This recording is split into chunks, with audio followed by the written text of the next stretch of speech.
Hello, welcome. For those of you that don't know me, I'm Adele, Vice President of Asia Pacific. So lovely to be with you today on this call. And it's my great pleasure to introduce my dear friend, so Cliff Scott. So Cliff is our Director of the Leadership Circle Philippines. Though you've been in the States since June, is that right, Cliff? Yes. Yes, so lockdown in Seattle. Not a bad place to be in the world. So thank you for joining us from over there. So Cliff first got certified in early 2008. And that's pretty much when I probably got to know Cliff about a year later because he met Sandra and Greg. That was the year that we brought the license to Australia. We had our very first certification here in July 2008. And then I got to meet Cliff maybe 6 months, 12 months after that, Cliff. Yeah, yes. So it's been a long history between us. But that also shows you the depth of experience that Cliff has with the Leadership Circle. And he's been working with clients around the globe using the instrument and the model. And beautifully for us, he also is very closely connected to Jennifer Garvey-Berger's Growth Edge Network, and therefore is able to bring us the topic that we're going to be looking at today, which is that of leadership Mindtraps, which I'm sure Cliff will share with you is based on a book that Jennifer released in 2019. So Cliff brings both of these aspects and is beautifully going to integrate them for us as we go into this dialogue and conversation. So with that, welcome from America, Cliff. It's lovely to have you here and looking forward to this conversation. Well, thank you. I'm delighted.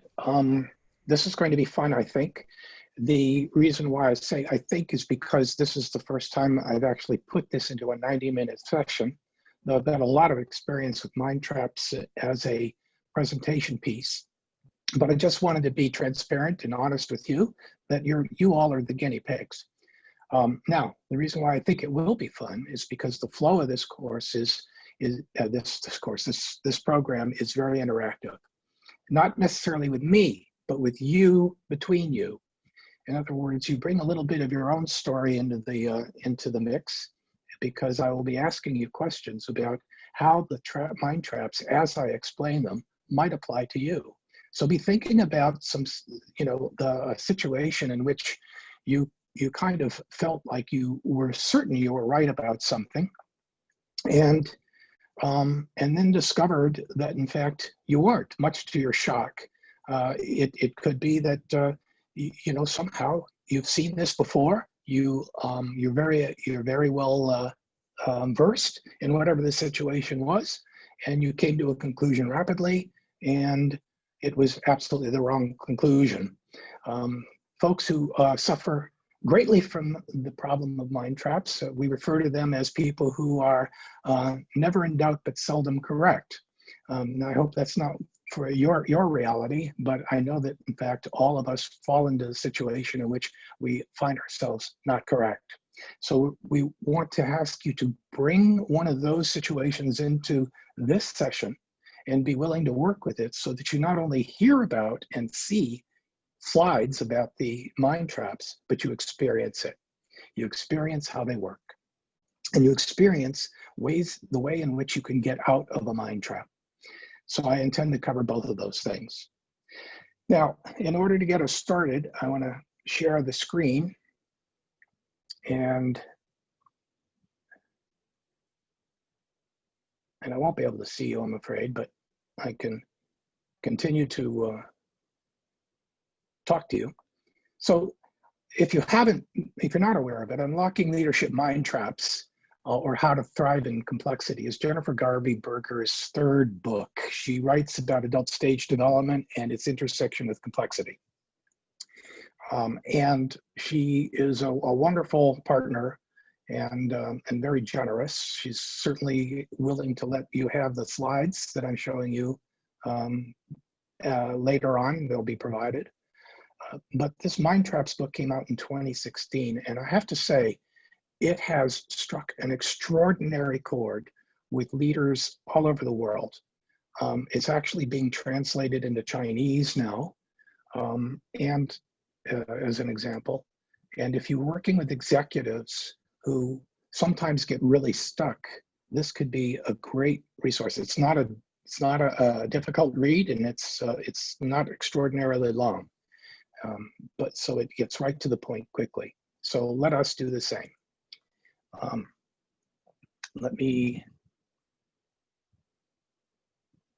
going to share with you this autobiography in 5 short chapters.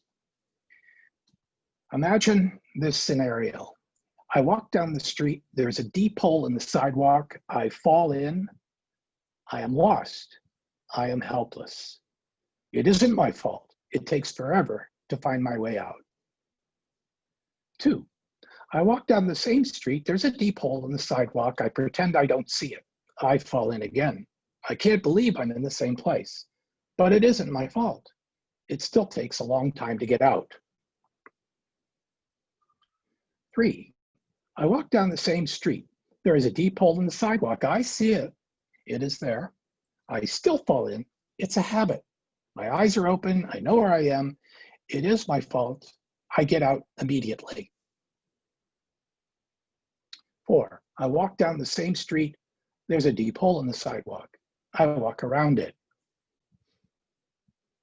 5, I walk down another street.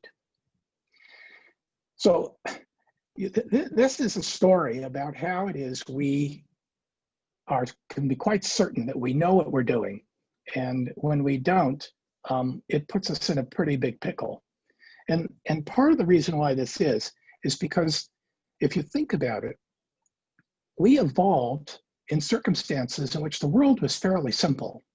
It was all about just surviving and paying attention to the kinds of things that could threaten us. So if you were a hunter-gatherer, for instance, you learn to recognize the patterns of an animal creeping up on you, or the likelihood of an animal that could be quite dangerous living in certain places. And when you saw the situation emerging, like you're walking along and you see one of those locations where an animal like a tiger might be living, you recognize the pattern and you quickly acted to protect yourself.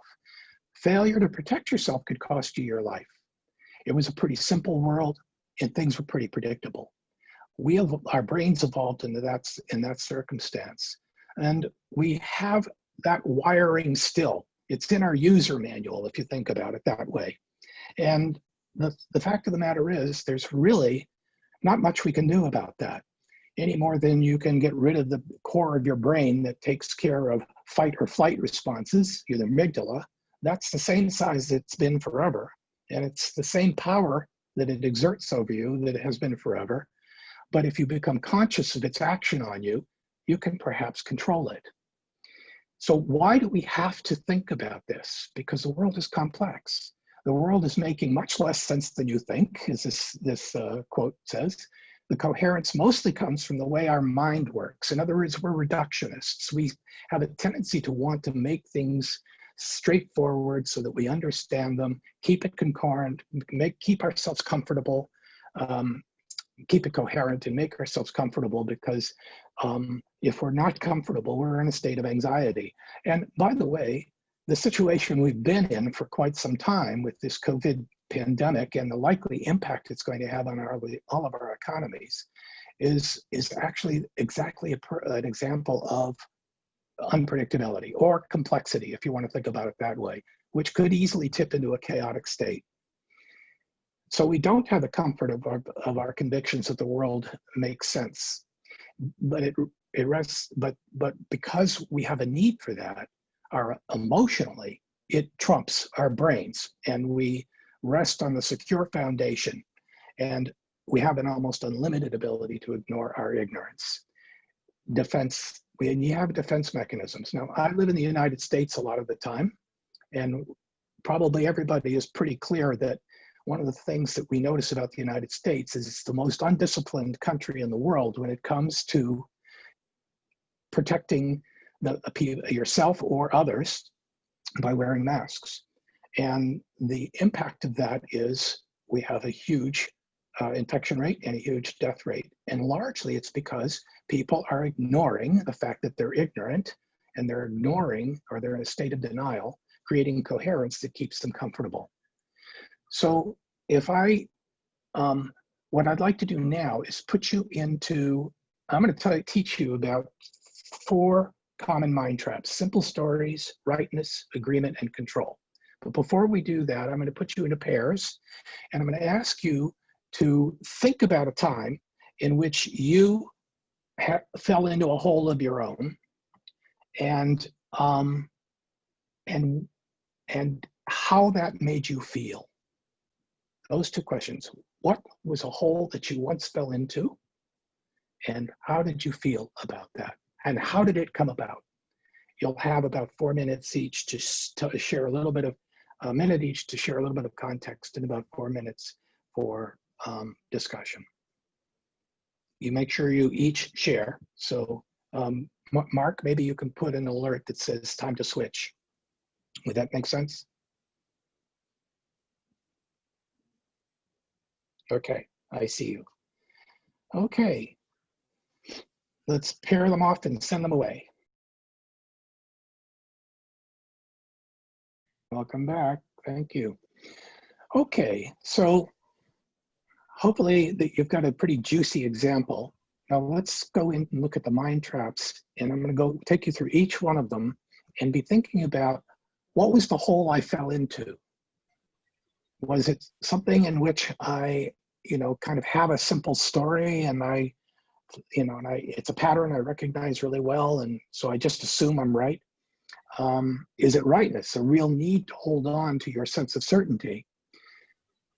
Or is it agreement? In other words, the notion of, well, it's better if we just all come to this conclusion, we all come together on something, which stifles perhaps conflict, dialogue, creativity, or is it control? So often a need to make sure that things go just your way.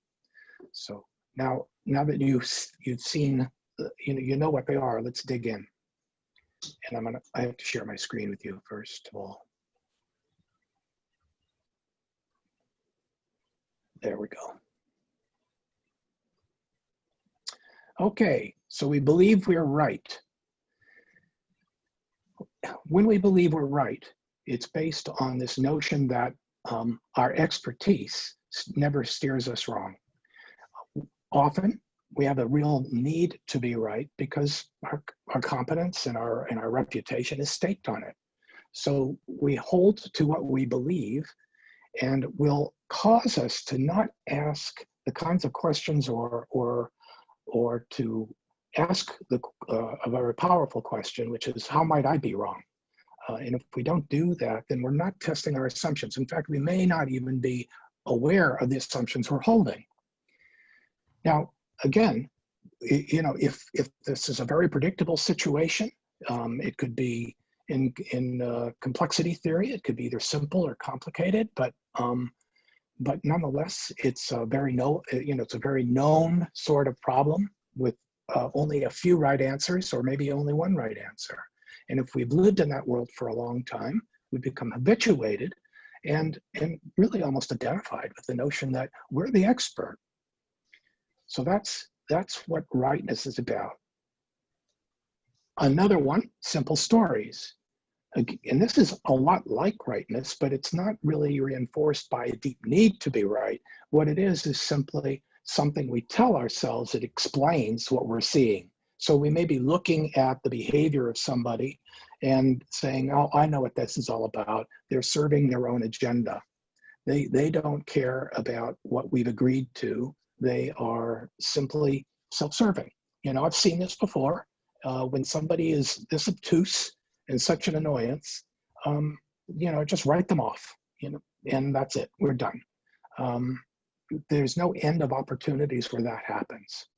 So an example in my own world was the time I was running a program for a conglomerate that went across every business unit, and the head of HR in one of the business units really tried to undermine the program by asking me to cut it in half in terms of time, and expecting me to serve them. And I saw this as a person who, as so many HR people have a tendency to be, I'm sorry to say, very controlling and wanting to put their thumbprint on things and wanting to say, well, this is something that, I know it's best for my people, so I just need you to do this.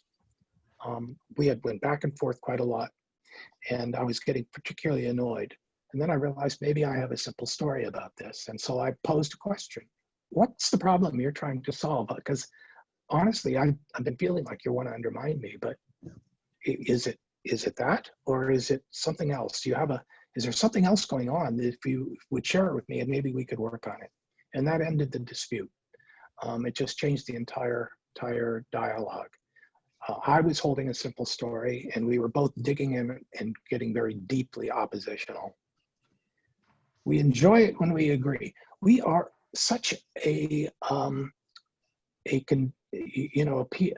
race of people who are very gregarious, and it's hard to be gregarious if you're always disagreeing. So as much as possible, we try to keep harmony. If we become deeply stuck in dispute, then we lose relationship. And very often, that's just way too painful. So we hold on to agreement, and the result is we stifle our own voice or voices that may have different perspectives, and yet really know something that we don't allow ourselves to hear because we just quickly agree and be done with it.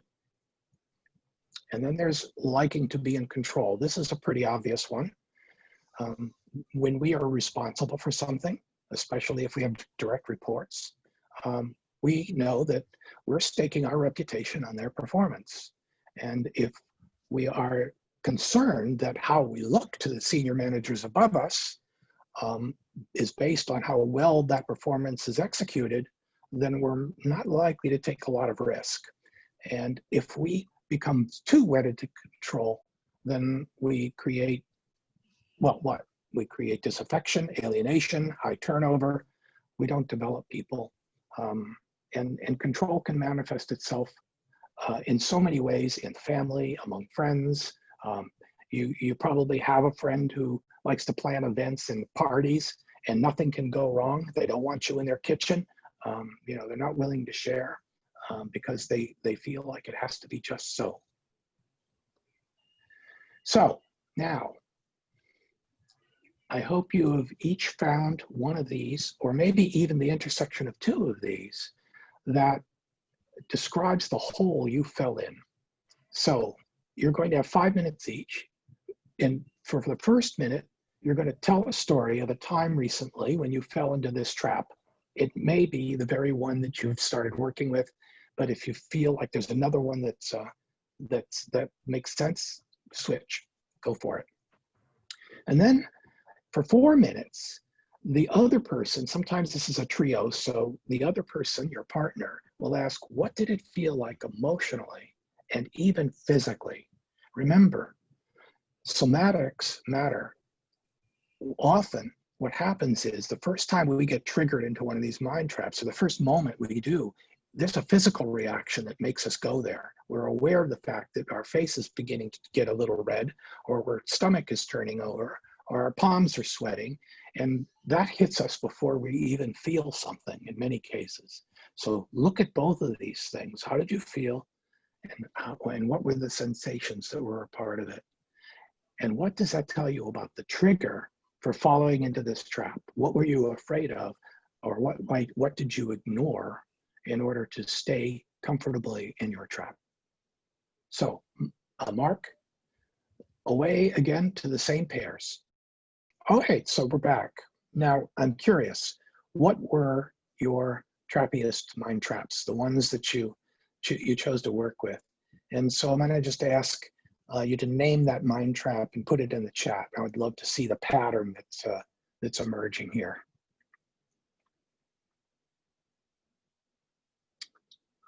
Agreement, simple stories, control. Right and control. So some people are choosing two. Control and a bit of simple stories. It's like steak with a little bit of salt. Simple stories and agreement, control. Being right.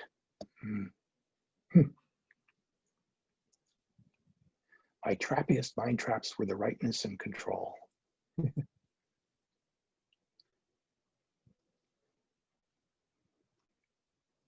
it would be probably interesting to capture the chat and then count the number of each mind trap. I know we don't have any data that tells us what traps are most common, but clearly you folks found a place that resonated for you. And so what I'm going to do is go back to sharing my screen. Adele noted the interest in link of our traps to our LCP. Oh, that's, yes, obvious. It's really quite obvious in many respects. I find that control is control, agreement is comply, and simple stories and rightness have a tendency to live in protecting. So, but the truth is, if you're working both with mind traps and the leadership circle profile, there's much about many of the dimensions in each place. It's not just one dimension in each of the reactive domains that ties back to the mind traps, but it's a combination of several. And the value, if you're working with the profile, is that this is a really easy handle for a person to grab who's going through the process of trying to stay mindfully self-aware about what their reactive triggers are.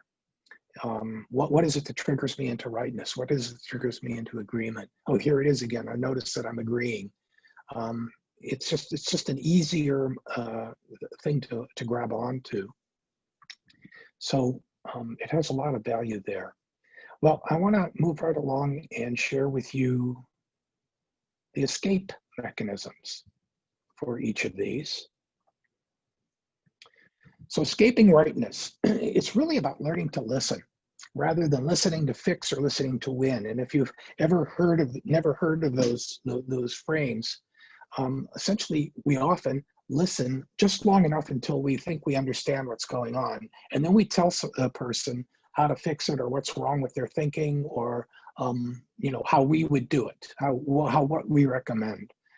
Listening to win is usually showing up in some kind of a debate in which we're simply looking for the holes in the argument that they're making and planning our comeback so that essentially we walk away feeling like my certainty was right, what was accepted or the dominant one. So how do you get out of that? You listen to learn. And listening to learn, if you've ever been trained in something like active listening, where you learn to paraphrase back in your own words what you're hearing as a way of checking for understanding, that's an excellent technique. It's extremely powerful. It triggers a sense of being appreciated and heard by the other party, and that begins to build the kind of trust and rapport that allows them to let down their guard and to have a generative conversation. And if you're listening to learn, you're really helping them explore the rationale and the data that supports it. And by the way, you're willing to be held to the same process or the same level of reflection and disclosure. It's also about asking very different questions. I mentioned a question earlier: how might I be wrong about this? If there was any other way to see it, how might I see it? So look for diverse perspectives. Ask yourself, if I were so-and-so, what would they be seeing? And if you put yourself into another person's position or perspective, even as a thought experiment, often you become aware of something that you pretty much know is what they would say and why they would say it. And it might even, be a challenge to your own perspective, so that you essentially are checking your assumptions. So it's a fairly straightforward set of things that you can do. Now, oh, by the way, as I'm going through this, if you have questions, make a note of them, because we're running a little ahead of schedule, which is going to give us time to do questions at the end. Escaping simple stories. How might this person see themselves as a hero? Think about it. As that story I told you, the lady that I was having such a difficult time with was probably struggling with something. And so when I thought about what that might be, I realized that she is caught between a cantankerous boss and people around her who are stakeholders who were saying, is there any way I can get out of this program? Or is there any way we can do it faster?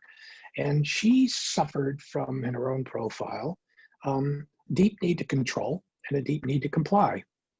She controlled everybody who worked for her, and in any stakeholder who was in her other category, and she complied with the people who were the people she served, her boss and her peers.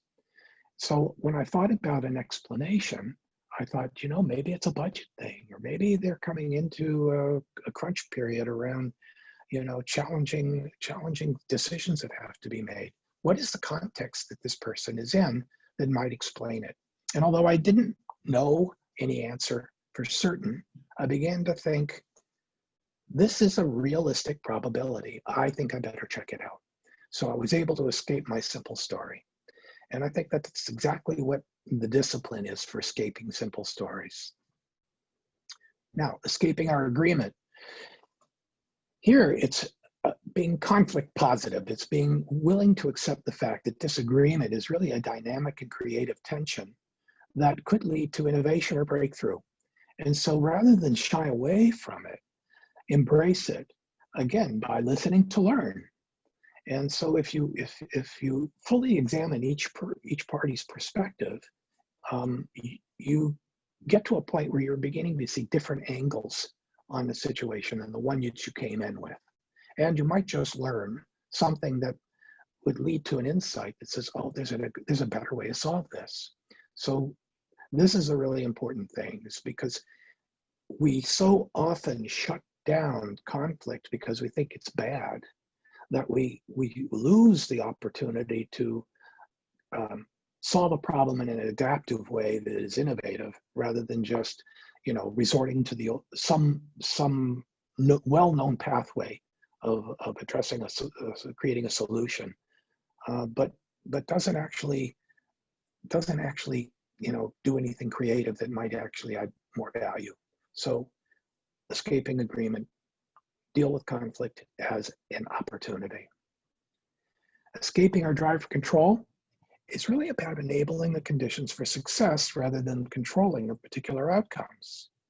One of the things leaders have a tendency to forget is that if they spend the time to understand what's the gap between how a person performs and the performance capability they need to see, if they spend time to articulate what that is and agree with their direct report what it is, they then can focus on what has to be controlled because the person needs mentoring or development, and what they don't have to control. So if you create conditions that allow you to trust in a trusting way, empower or delegate, give over, then that's one way out of this. Another condition is to come in with a collaborative mindset.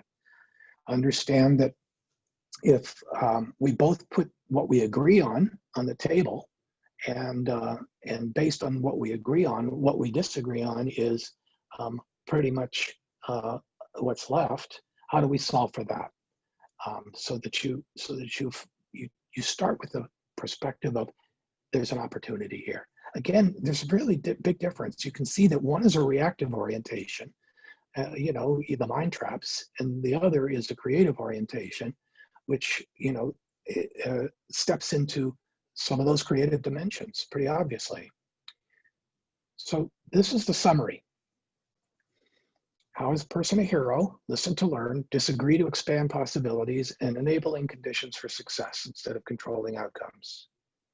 So there are 2 questions. You have 5 minutes each. What's an unlocking habit you can try for your trappiest trap? And what is your next opportunity to do so? Mark will put you back into your pairs with your same partner, assuming that they're there, and if not, we'll pair you up with somebody else. And we'll see you in 10 minutes. Welcome back. Okay, so now what we're going to do is talk about the 5th mind trap. And this is the mastermind trap. So I'm going to share my screen with you.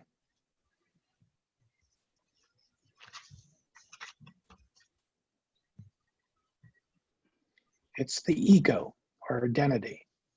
It's the thing underneath the others that drives them.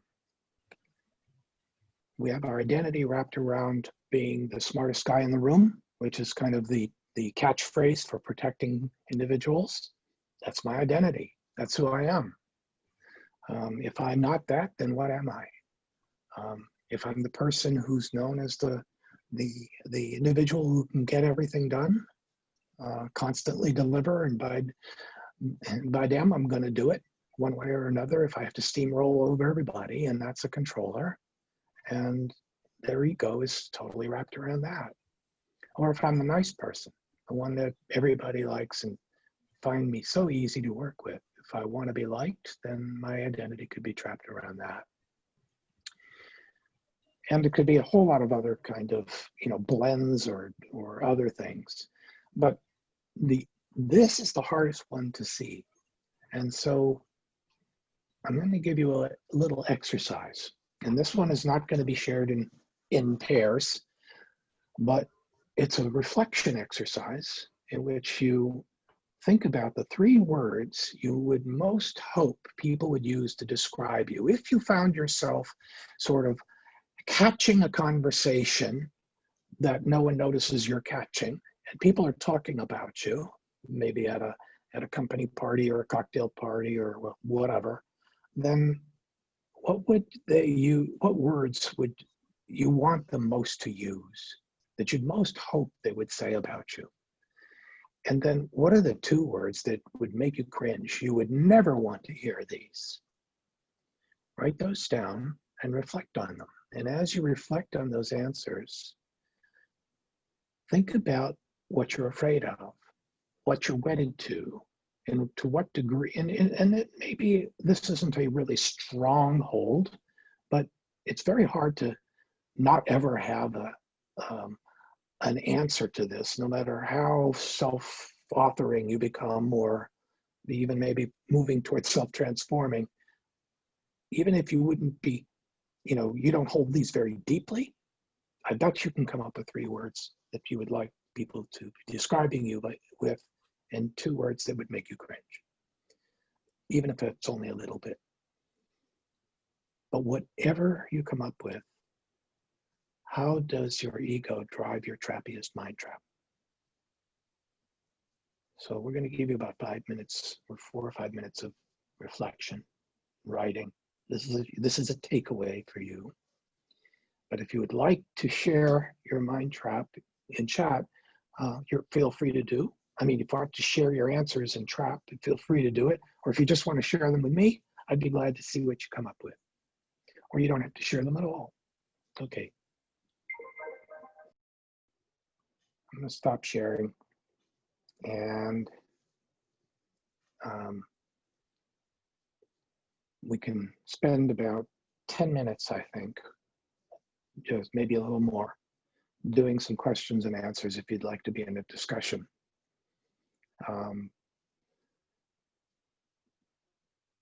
And if that is not catching fire for folks, then maybe we'll just dump you into trios for a few minutes so that you can share your thoughts with one another. But what are your questions? Now, Alexander asked the question of, whoops, where'd he go? Is it possible for my cringe words that related to his shadow to drive him into the traps? And he thinks, in fact, that's possible, entirely possible. And I would say that I don't know that I'm not going to come across with my tendency to be trappy in rightness, but I will say what I've noticed, which is that it drives you in the opposite. If your shadow is related to those cringe words, then it could easily drive you in the opposite direction. A good example of this is a senior leader I worked with who had 0 in belonging, and nearly zero in pleasing. And in both cases, that zero was not just his self-score, but others. This is not something he would allow to be seen in himself. To become agreeable when he was certain, it was just not who he could be. And he was deeply, deeply controlling and very protecting. The idea of caving in on what he believed was a sense of toxic. It was a sense of toxicity for him. So his shadow pushed him deeply, deeply into control. I would imagine it would work more often that way than any other.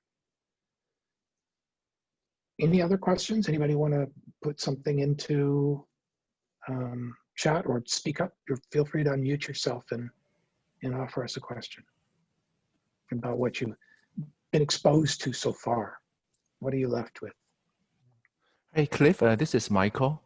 Yes. My question is around, could our ego be the one driving our need to be the 3 positive words that you talk about? Yes, it can be.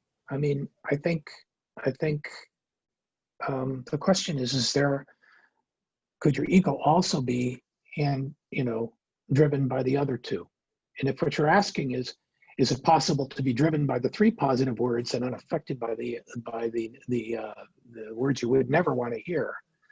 Well, I think that's possibly true as well. A person who's truly comfortable in their self-authored skin, or perhaps self-transforming, where their ego is pretty much, they're not subject to it really anymore. They just notice it as a construct in their psyche, but they know that there are things that historically have really bothered them, but it pretty much just rolls off their back at this point. But that doesn't mean they wouldn't like to hear the others. They just wouldn't need to hear the others, I think. Thank you. Hi, Cliff. I've got a question for you. Yeah. John Matthews over here. Yeah. Yeah.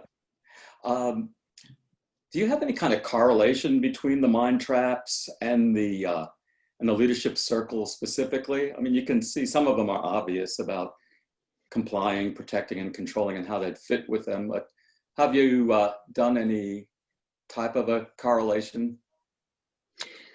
No. This is a recent piece of work, and there hasn't been any research to do that. Okay. Yeah. I mean, even self-authoring folks can be also trapped by rightness, in the sense that they're very certain of their own belief systems, and largely it's working for them. And at some point they might realize, you know what, I'm suffering from a loss of perspective that others have. Maybe I need to open up a little more. At that point, they may be moving into what Torbert would call redefining, kind of edging more towards self-transforming. Might be. Okay, thanks. Any other questions? I'm not seeing any in the chat either. You're perfectly welcome to put them there. Cliff, it's Jackie Watkins here. I'm just wondering, the master mind trap sounds extremely powerful and scary at the same time. We had escape hatches for the others. What are some suggestions if we've got someone, really stuck in that space that we could help them or ourselves to move out of? Yeah, it's really about, in what way might my identity be limiting me? What is it holding me? In what ways is it holding me or preventing me from becoming something new or better? I'll just use myself as an example. For years, I have done great work that I've identified with around working with intact executive teams, and often getting them to the point where they are seeing a reality that they would like to cascade into their organization. And so they asked me to stay with them and work on a leadership change effort that will take years. And so my engagements with clients can typically last between 5 and 6 or 7 years. And depending how big the company is. And I've really enjoyed that. Really, really enjoyed that. But on the other hand, I've been doing it for a long time. And I bumped up against the question of, why is it that I feel kind of used up? Why is it that this is not rewarding me? And yet, if I get offered another opportunity, would I be so sort of addicted to it that I would say yes? Or is it really time for something else in my life? And so that leads me to the question of, who do you want to be next? If we don't recognize that in fact our ego is holding us in some way, and if it's not so obvious that it's showing up in a mind trap and it's mostly embodied in that mind trap, but somehow it's just the ego alone which is holding us, then what is it that would serve myself, my family, my stakeholders, my peers, my partners, the world, my sense of deep purpose, that I'm not letting myself evolve into? Those are profound questions. Sometimes best handled with a coach, sometimes just a matter of deep reflection, sometimes some of all of the above. So I think that's really the way to unlock that trap. And that's actually covered in her book, Jennifer's book. There's a handout that you're going to be given. It's kind of the synopsis of everything,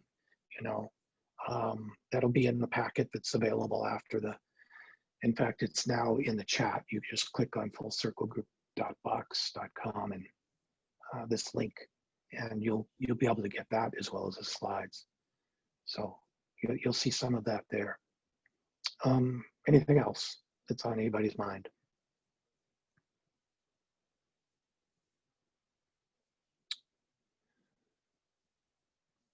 Okay. So I'm going to pose that question to you. Try it on. Who would you like to be next? Why don't you make some notes to that effect? Feel free to share in the chat if you'd like. But ask yourself, in what way is your mind trap, or the mind traps even, and or the ego mind trap holding you back?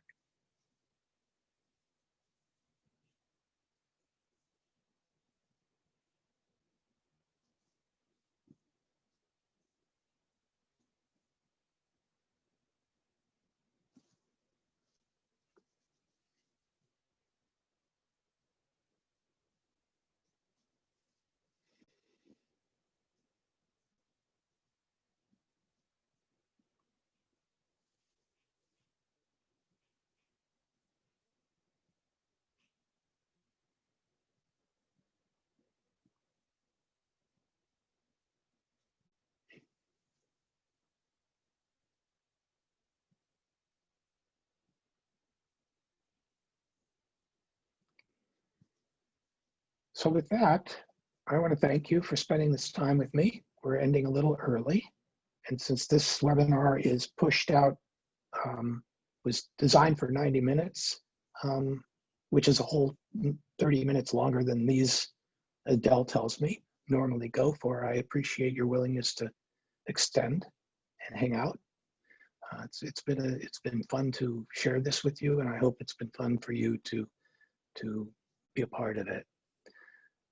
And before I sign off, I just want to put a plug in for the Leadership Circle's 10th annual conference, October 29 and 30. There's a little information there for you. You might want to take a screenshot of it, or I think Adele will probably make it available to you through the packet of information that you'll get later. Yeah. Oh, thanks. Yeah, we've just posted in the link to the conference registration site, and we do have an Aussie dollar. The Aussie dollar amounts to $250, I think. Can't remember. Sorry. Do you know, Mark? No, sorry, I don't at the moment. I should know. But yes, we'd love to see you there. We're really excited. It's going to be, it's predominantly in our time zone, obviously, but allowing North America and South America and New Zealand to join us, and our European colleagues that like staying up really late at night. But we're looking forward to a truly global conversation with our community and leaders around the globe. But we're here to say thank you to Cliff. So thank you so much, Cliff, for that session. You'll see you've got some fabulous feedback coming through the chat there. Yeah, that's what I thought. Provoking was certainly what I thought, and got a lot of value out of that myself with some of those challenging questions, Cliff.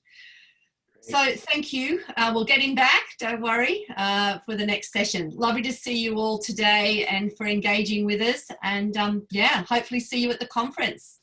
So thank you. Bye, everyone.